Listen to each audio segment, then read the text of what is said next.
Hi guys! For today's video, ako naman ay maglilinis ng aming ref. Pero ang hirap pala guys, maglinis ng ref kapag mas malaki pa sa'yo yung nililinisan mo. Tingnan mo naman yan guys, halos tangkad ko lang yung ref namin o diva. Ang bigat, lalong-lalo na guys, ang hirap kasi nga maliit yung space. So ayun, nahihirapan nga ako. So tingnan mo naman, halos magkasintangkad lang talaga kami ng ref. So nililinisin ko na siya guys kasi 2 days ko na siyang dinipro. So ayan, yung ice kasi niya is makapal na siya guys.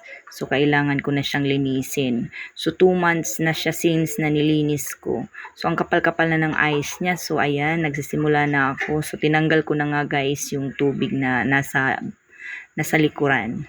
Ayan, bongga din yung paglilinis ko ng ref. Tingnan nyo naman yung outfit ko. Ay, naka-crop top pa ba? Ay, nako. Mayroon bang ganun? Charot lang.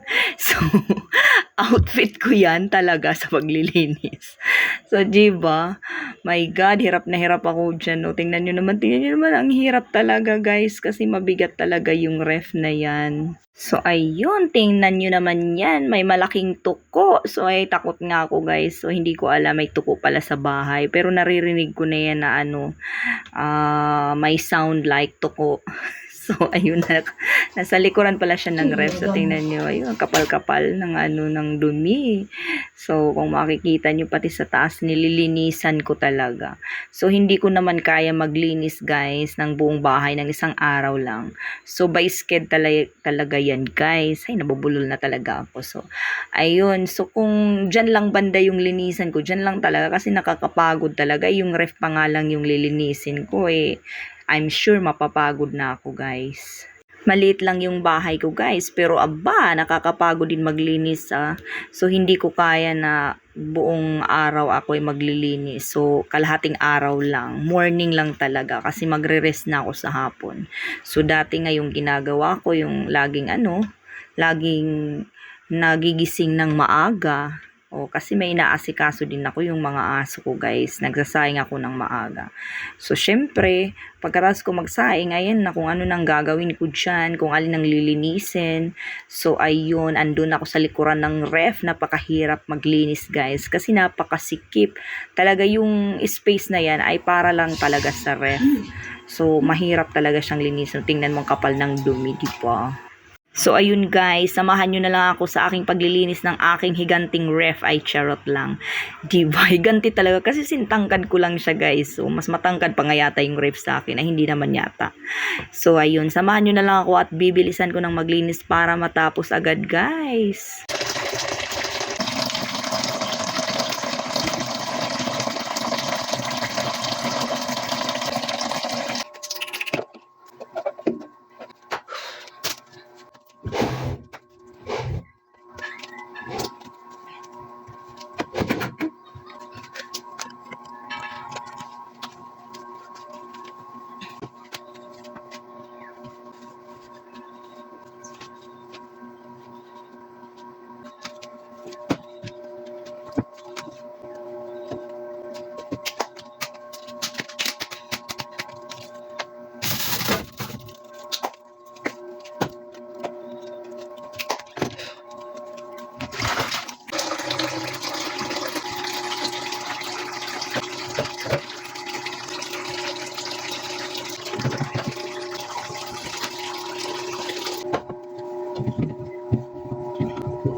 So, ayun na nga, tapos ko nang linisin ang aking higanting ref. So, ayan, binabalik ko na yung mga niluluto ng anak ko yung ginagawa niyang pancake. So ayun guys, please don't forget to follow my page or subscribe my page, Waraynon Vlogger. Thank you for watching. I love you all. Bye-bye. Salamat sa panonood lagi ng aking videos. Sana hindi po kayo magsawa